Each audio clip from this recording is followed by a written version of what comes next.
네, 집하고 진행을 맡은 앵커 김종은입니다. 네, 날씨가 많이 따뜻해진 것 같습니다. 지금 뭐 벚꽃 구경 가야 되겠다고 계획 세우시는 분들이 많더라고요.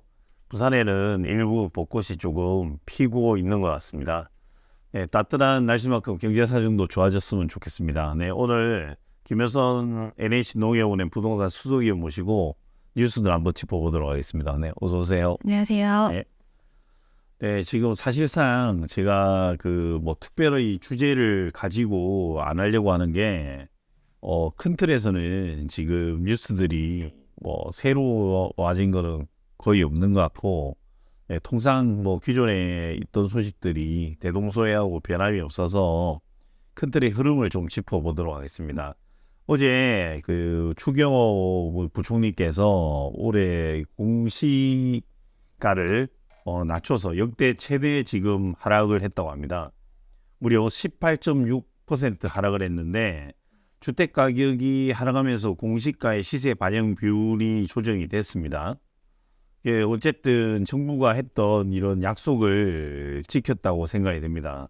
그래서 이걸로 인해서 전국의 아파트, 다세대, 연립주택 등 공동주택의 공시가격이 18% 전무활량 하락을 했습니다. 이는 2005년 관련 제도 도입 이후에 가장 큰 폭으로 하락했다고 합니다. 2022년에 공시가 상승폭이 17%였던 점을 감안하면 다시 과거 수준으로 회귀한 것 같은데, 위원님, 그러면 이 공시가가 하락하게 되면 당장 어떤 혜택이 있습니까?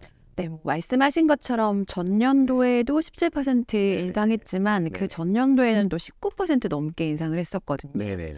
그래서 두 해 동안 거의 뭐 40% 육박하게 공시가격이 계속 오르다가 처음으로 이제 가장 큰 그 낙폭에 지금 효과가 있는데 네. 지금 현 정부에서 공약으로 내섰던 것 중에 하나가 이제 보유세에 대한 부담 얘기를 많이 했었거든요. 근데 사실 보유세를 계산할 때 이제 공시 가격이 그 기준이 돼서 여기에 뭐 현실가율이나 이런 부분들을 적용해서 보유세가 이제 결정이 되는데요. 네네. 일단 세율이나 이런 부분들을 전년도에 조금 낮추려고 많이 노력을 했지만 그게 국회 통과를 못해서 그게 네네. 좀 불발이 된 부분이 있잖아요. 네네. 그래서 지금 공시가격을 낮추게 되면 가장 큰 거는 그 세제 기준이 되는 그 가격 자체가 조금 낮아질 수는 있어서 보유세 부담이 많이 경감된다라는 게 가장 클 것 같아요. 네네. 보유세라고 하면은 뭐 재산세랑 종합부동산세가 대표적일 텐데 네네.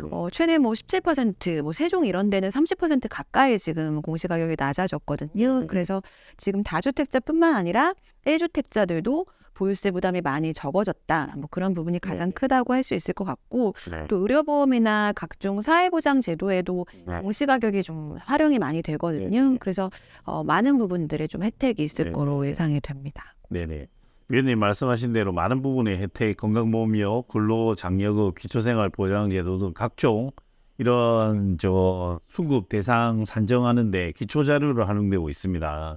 해서 사실은 공시가 인상이 되면 뭐 지금 노인분들, 좀 연로하신 소득 없는 분들 공시가 올라가서 건강보험료 내야 된다든지, 또 예를 들어서 재산세랑 종합부동산에도 그 과세 구간에 계신 분들, 뭐 이게 만약에 오르면 내야 되고 아니면 해당 안 되고, 만약에 뭐 12억이 있다 이러면 12억을 넘어가면 뭐 대상이 된다면 그런 분들은 굉장히 심리적 부담감이 컸을 건데, 이런 점이 많이 해소돼서 정부가 굉장히 잘한 일이라 생각합니다.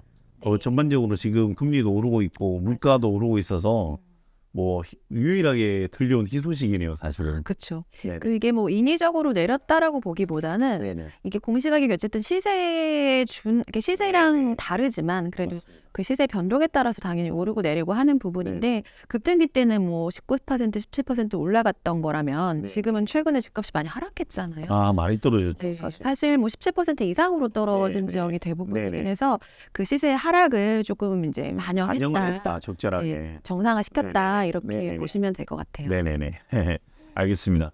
그러면 시세에 맞게 잘 반영한 걸로 그렇게 정리하도록 하고, 지금 뭐 또 하나 이 같은 관련해서 그렇게 되면 건강보험료가 월 평균 3.9% 줄어든다고 합니다. 그러면 뭐 국가장학금, 장려금 혜택도 확대되고, 또 건보료도 가구당 3,839원이 줄어든다고 하니까 어쨌든 이런 부분들 많은 가구들이 지금 근로자재 장려금 수급 대상이 32만 가구 늘면서 이런 좀 힘든 가정에도 희소식이 아닌가 이런 생각이 듭니다.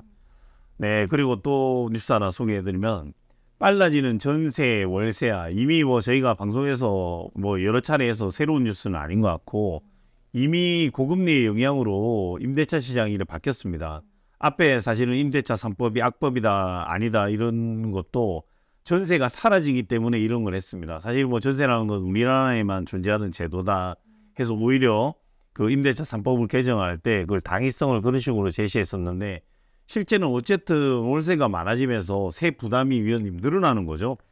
아무래도 조금 주거 비용이 늘어났다고 볼 수가 네네. 있겠죠. 지금 원래 대부분 통상적으로 전세 제도가 굉장히 좋은 제도잖아요. 네네. 임차인 입장에서는 대출 받아서 거의 뭐 내 돈 안 네네. 들어가고 이자만 지불하면서 네. 좀 이제 좋은 집에 살 수 있는 거고 네네네. 임대인 입장에서도 이 전세 자금을 좀 활용해서 여러 가지 네네. 투자로도 좀 활용했던 게 사실이긴 해서 임대인 임차인 모두 전세를 선호했었는데 이게 수치를 보면은 서울 같은 경우는 지금 월세 비중이 갑자기 2022년도, 그러니까 작년부터 조금 더 비중이 높아지긴 했어요. 네. 그 전년도까지만 해도 조금씩 높아지다가 2021년도에 월세가 46%를 차지했는데 네. 작년에 53.6%가 월세가 더 많았거든요. 네. 근데 올해 들어서는 이게 58.9%까지 늘어났어요. 아, 많이 늘어났네요. 예, 그래서 거의 이것도 뭐 역대급이라고 볼 수 있을 것 같고요. 그리고 서울 같은 경우에는 사실 수요가 많으니까 전세에서 월세화가 조금 더 빨리 진행이 됐다라고 판단을 했었는데